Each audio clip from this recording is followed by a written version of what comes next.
Shalom dan puji Tuhan atas kebaikan Tuhan pada setiap kita sehingga hari ini kita boleh bersama lagi mempelajari pelajaran Sekolah Sabat, pelajaran yang kelima yang bertajuk Paskah. Untuk memulai pembelajaran kita, mari kita berdoa.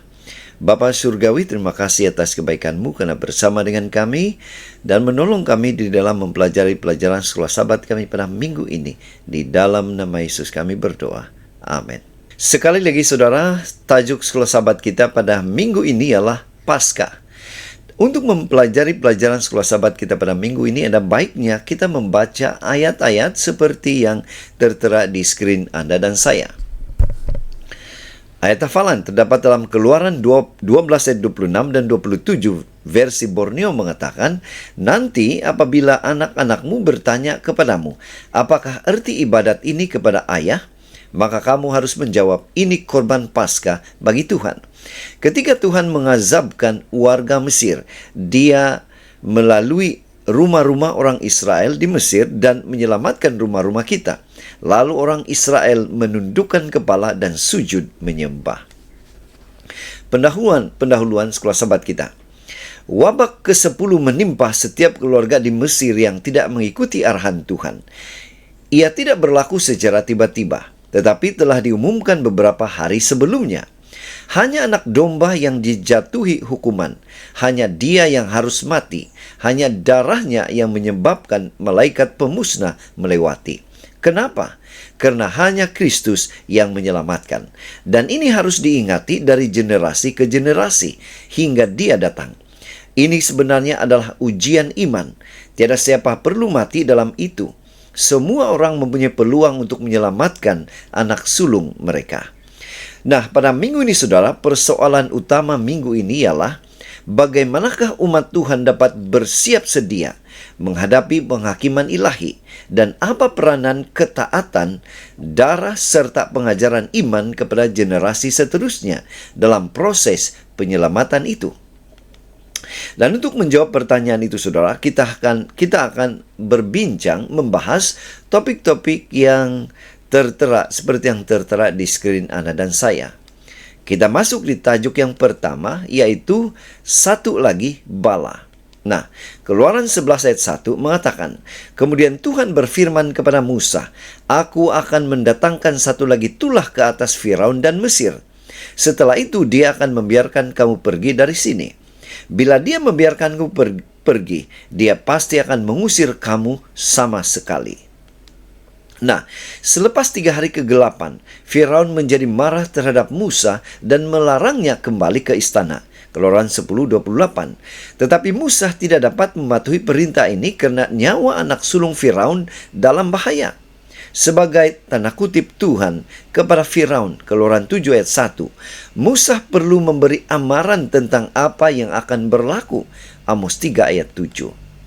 Nah, kali ini Musa yang meninggalkan Firaun dengan marah terhadap kedegilan Firaun dan akibat keputusannya. Walaupun ramai orang Mesir menghormati Musa, ramai yang tetap enggan mendengar amaran itu. Masa untuk penghakiman ilahi telah tiba. Pertama, bagi yang sombong, angkuh dan menindas, hukuman dan kewajiban untuk memulangkan apa yang telah dirampas.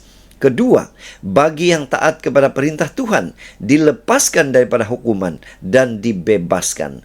Keluaran 11, 7 hingga 8.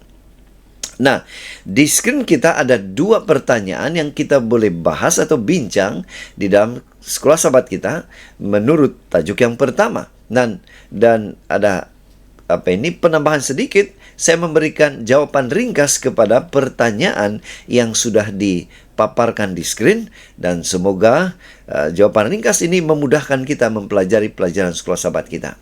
Nah, kita masuk di tajuk yang kedua, yaitu Paskah. Keluaran 12 ayat 3. "Berbicaralah kepada seluruh jemaah Israel. Pada hari ke-10 bulan ini, setiap orang harus mengambil seekor anak domba bagi keluarganya. Seekor anak domba bagi setiap rumah."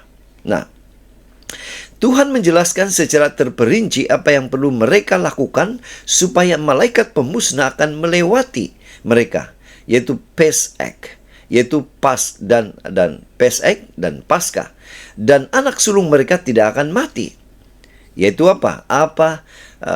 Aturan terperinci itu? Pertama, pada hari ke-10 bulan itu, mereka harus menyediakan seekor anak domba yang tidak bercacat untuk setiap keluarga atau dikongsi oleh beberapa keluarga. Kedua, pada hari ke-14, waktu senja mereka harus menyembelih anak domba itu. Keluaran 12 ayat 6.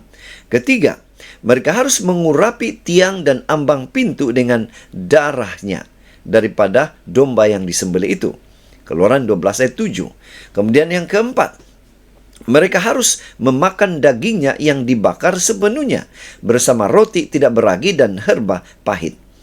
Kelima, ketika memakannya dengan tergesa-gesa, mereka harus berpakaian dan bersedia untuk berangkat.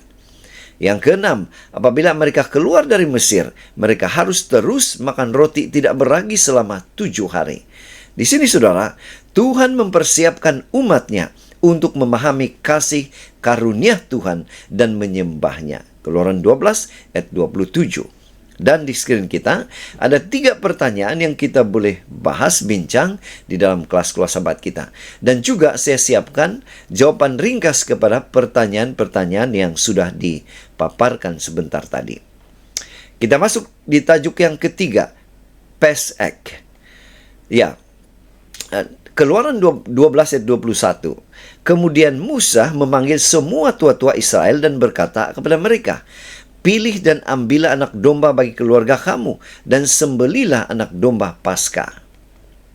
Pada hari ke-14, 2 unsur memainkan peran penting dalam upacara tersebut, yaitu darah dan ragi. Mereka diarahkan untuk membuang ragi dari rumah mereka dan membuat roti tanpa ragi, yaitu roti tidak beragi. Oleh karena pemergian itu sangat hampir, mereka tidak sempat menggunakan ragi. Nah, ragi melambangkan dosa, dan roti tidak beragi melambangkan kehidupan baru dalam Kristus Yesus. Kita boleh baca dalam 1 Korintus 5 ayat 6 hingga 8 dan 2 Korintus 5 ayat 17. Nah, darah adalah elemen keselamatan. Ia mewakili darah Yesus yang dicurahkannya di kayu salib.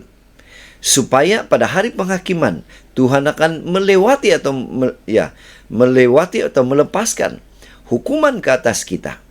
Nah, hisop yang digunakan untuk memercikkan darah, Keluaran 12:22, melambangkan penyucian dosa. Mazmur 51 ayat 7. Dan di skrin kita ada 2 pertanyaan yang kita boleh bincang di dalam kelas-kelas sahabat kita. Dan jawaban ringkas juga saya sertakan. Semoga ini boleh membantu kita di dalam pembahasan sekolah sahabat kita. Kita masuk di tajuk yang keempat, yaitu mewariskan obor. Keluaran 12 ayat 24.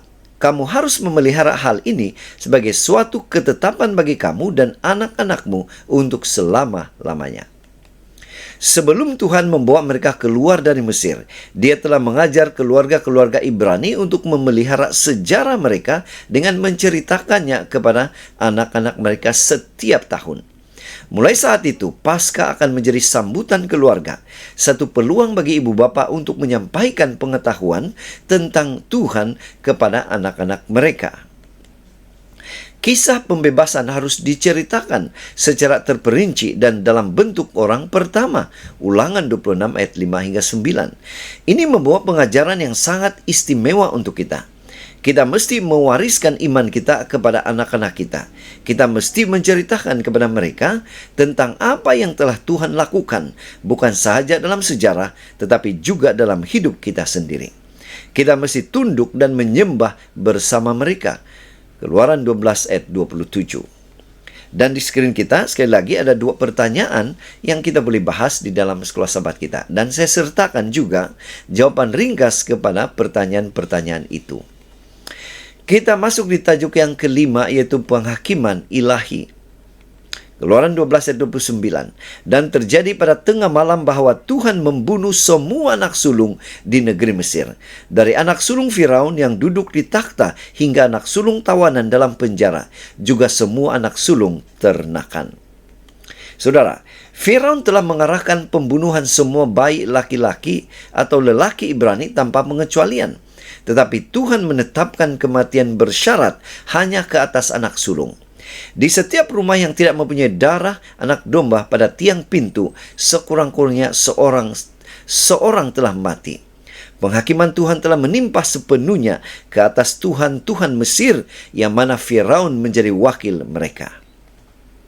Tiada Tuhan Mesir yang mengulurkan tangan untuk membantu, dan Firaun tidak dapat berbuat apa-apa untuk mencegah bencana itu. Seperti Firaun, dosa kita boleh memberi kesan buruk kepada orang lain. Tetapi seperti Musa, ketaatan dan ketekunan kita boleh menyelamatkan ramai orang. Dan di skrin kita ada 2 pertanyaan untuk kita bahas di dalam kelas-kelas sahabat kita. Dan juga saya sertakan jawaban ringkas kepada pertanyaan-pertanyaan tersebut.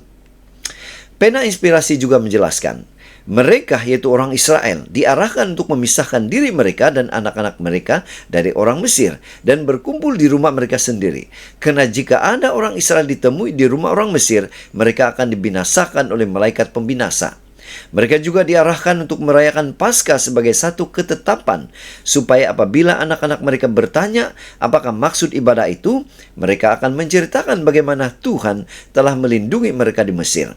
Pada malam yang menakutkan itu, ketika malaikat Tuhan keluar membunuh anak sulung manusia dan binatang, dia melewati rumah-rumah orang Ibrani yang mempunyai tanda darah pada tiang pintu. Ada orang Mesir yang memohon untuk berlindung di rumah orang Israel bersama keluarga mereka pada malam yang menakutkan itu. Mereka akhirnya mengakui bahwa Tuhan-Tuhan yang mereka sembah adalah tidak berdaya dan tidak dapat menyelamat atau membinasakan. Orang Israel menyambut orang Mesir yang percaya ke rumah mereka. Jadi saudara, daripada pelajaran sekolah sahabat kita pada minggu ini, kita boleh memberi penerapan, yaitu penerapan dari pelajaran sekolah sahabat kita pada minggu ini. Pertama, mukjizat tidak menjamin pertobatan. Kisah kekerasan hati Firaun dan orang Mesir menunjukkan bahwa keajaiban besar pun tidak dapat mengubah hati yang keras jika tidak disertai iman. Yesus menggarisbawahi pentingnya mendengar firman Tuhan. Karena itu, kepercayaan dan perubahan sejati datang dari menerima dan menaati firman, bukan dari bergantung pada pengalaman spektakuler. Kita dipanggil untuk menuntun orang lain kepada Kristus melalui kesaksian hidup dan pemuridan berdasarkan kitab suci. Kedua, pentingnya pertobatan dan penyerahan. Tuhan memperingatkan bahwa ketekunan dalam dosa membawa kehancuran, namun kasih-Nya memanggil kita kepada pertobatan. Penyerahan penuh kepada Yesus adalah jalan menuju keselamatan, dan hal ini dicapai melalui hubungan yang hidup dengan Tuhan, bukan hanya pengetahuan. Untuk menjaga jalan yang benar, kita perlu waspada terhadap gangguan dunia dan hidup dalam disiplin rohani, seperti doa, pembacaan Alkitab, dan persekutuan dengan orang percaya. Dan yang ketiga, yaitu terakhir, pendidikan rohani dalam keluarga itu penting. Musa menekankan pentingnya mengajarkan firman Tuhan secara konsisten kepada anak-anak dalam kehidupan sehari-hari. Pendidikan rohani harus dibangun dengan kasih dan keteladanan, bukan paksaan. Dengan menjadikan kehidupan keluarga sebagai tempat yang dipenuhi kasih Tuhan, nilai-nilai ilahi dapat diwariskan secara alami dan bermakna kepada generasi berikutnya. Jadi saudara, sekian saja ringkasan sekolah sahabat kita pada minggu ini. Semoga ini boleh membantu kita di dalam mempelajari pelajaran sekolah sahabat kita pada minggu ini. Tuhan memberkati kita. Mari kita berdoa. Bapa Surgawi, terima kasih Tuhan karena menolong kami, telah memberikan kami hikmat sehingga kami mengerti pelajaran sekolah sahabat kami pada minggu ini, dan yang paling penting kami boleh mengaplikasikan penerapannya. Di dalam nama Yesus kami berdoa. Amin.